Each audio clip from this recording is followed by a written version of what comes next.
Hello students, good morning. This is Sakshi Pandey. Students, आज हम unit second की क्यूइंग थ्योरी पढ़ेंगे। अभी तक हमने 3 यूनिट्स में न्यूमेरिकल पोर्शन पढ़ा था। ये जो आपकी 4th यूनिट है, यूनिट सेकंड है, जो आपकी क्यूइंग थ्योरी, ये जो आपकी बहुत ही थ्योरेटिकल है। ठीक है, तो what is the queuing theory? तो क्यू क्या होता है आपका? तो क्यू मतलब कि लाइन, वेटिंग लाइन।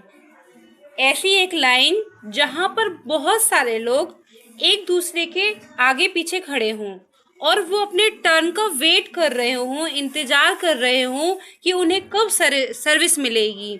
इसी प्रोसीजर को ही हम क्या कहते हैं? क्यू कहते हैं। क्यू सिर्फ ह्यूमन बीइंग्स के लिए नहीं बन सकती, नॉन लिविंग थिंग की भी क्यू बन सकती है।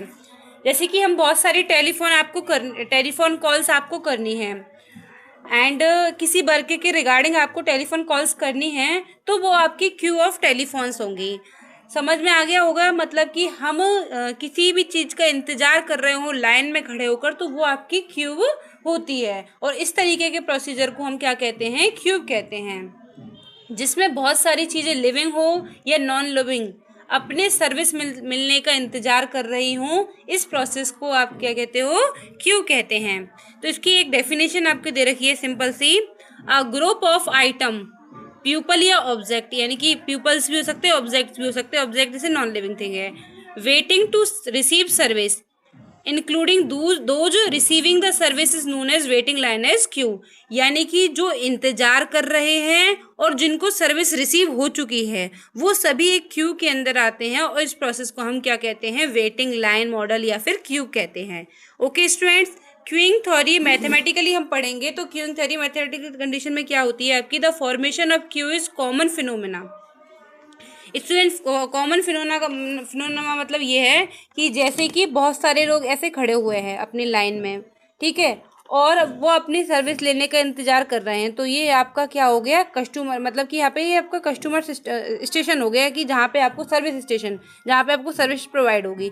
तो यहाँ पे एक एक बंदे को मिलती जाएगी और ये जो बंदा है ये इनको प्रोवाइड कराता जाएगा, ये इनको प्रोवाइड कराता जाएगा। इस तरीके से आपकी बारी बारी से प्रोसेस होता जाएगा। तो ये आपकी क्यू के अंतर्गत आता है। Which occur whenever the current demand for the machine exceed the current capacity to provide the service. यानी कि जो सर्विसर है, मतलब कि सर्विस देने वाले हों वो तो कम हों और सर्विस लेने वाले ज़्यादा हों, तो वो एक क्यू के अंतर्गत आते हैं। तो हमें एक लाइन बनानी पड़ेगी किसी भी सामान को लेने के लिए। अच्छा, the customer are forced to wait when the number of facility are less as compare to the total customers. यानी कि अगर आपकी फैसिलिटी कम होगी तो भी एक एक करके कस्टमर वेट करेगा अपना सामान लेने के लिए। देखिए, जैसे कि ये पूरा प्रोसीजर इस तरीके से होता है कि अराइवल्स, यहाँ से पहुँचते हैं लोग, इस तरीके से पहुँचते जाते हैं। तो जब बहुत सारे लोग इकट्ठा हो जाते हैं तो लाइन बना लेते हैं अपने, और इस सर्विस काउंटर पे एक एक करके जाते हैं। फिर पॉपुलेशन ऑफ कस्टमर्स की, मतलब कि कस्टमर्स की पॉपुलेशन बनती जाती है आउटपुट होके। समझ में आ गया होगा? जो पॉपुलेशन ऑफ कस्टमर्स हैं कंसीडर्ड आइदर लिमिटेड और अनलिमिटेड। जो पॉपुलेशन ऑफ कस्टमर्स यानी कि लेने वाले लोग हैं जो, वो आपके क्या हैं? कम भी हो सकते हैं और अनलिमिटेड भी हो सकते हैं और लिमिटेड भी हो सकते हैं। जो अनलिमिटेड प्रोसेस है उसे हम थ्योरेटिकल मॉडल में पढ़ते हैं, लेकिन अभी हम जो पढ़ेंगे वो सिर्फ लिमिटेड पॉपुलेशन के बारे में पढ़ेंगे। ओके स्टूडेंट, एक डायग्राम से दिखाया हुआ है कि किस तरीके से ये पूरा स्टेशन बनता है।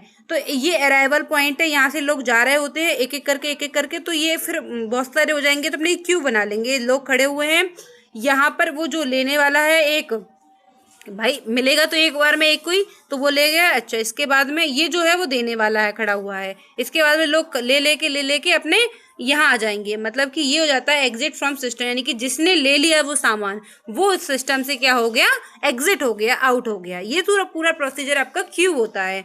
तो क्यूइंग थ्योरी में दिखा दोगे तो कोई दिक्कत नहीं है। ये जो कहलाता है आपको, जो मैंने दिखाया था, queuing system with single Q and single station.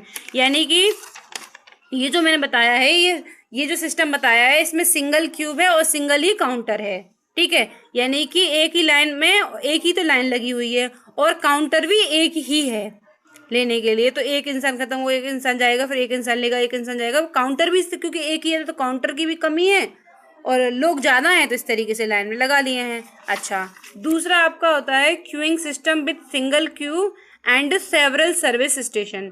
यानी कि अब क्या है, लोग जब ज़्यादा हो जाते हैं तो काउंटर हमको ज़्यादा बनाने पड़ते हैं, तो अब तो फिर क्या होगा कि आपका ये अराइवल पॉइंट है, यहाँ से लोग आए तो क्यू में खड़े हो गए हैं, तो अब क्या करा, काउंटर बना दिए 3, जिससे कि ज़्यादा भीड़ ना लगे। तो कुछ लोग इधर से ले लेंगे, कुछ लोग इधर से ले लेंगे, कुछ लोग इधर से ले लेंगे, और ये यहाँ पे देने वाले लोग खड़े होंगे और ये लेने वाला जिनकी बारी आ रही है। ठीक है, तो ये भी जो आपके क्यू में आते हैं ये भी क्यू में आते हैं, और ये बाहर आ गए। ये सब जो इंसान बाहर निकलता जाता है वो एग्जिट फ्रॉम सिस्टम हो गया।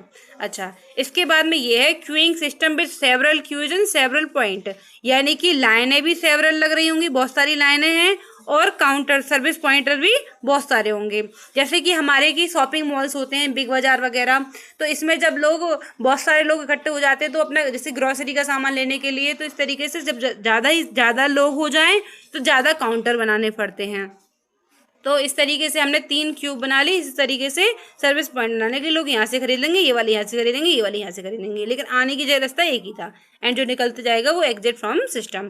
तो ये आपका बेसिक कंसेप्ट है क्यूइंग थ्योरी का। कल मैं इसके आपको कंसेप्ट बताऊंगी, इसका वो बताऊंगी, फंडामेंटल्स बताऊंगी इसका, एंड कैरेक्टरिस्टिक्स बताऊंगी। ओके स्टूडेंट्स, थ्योरी है तो धीरे धीरे समझने में आपको अच्छे से आएगी। बाय।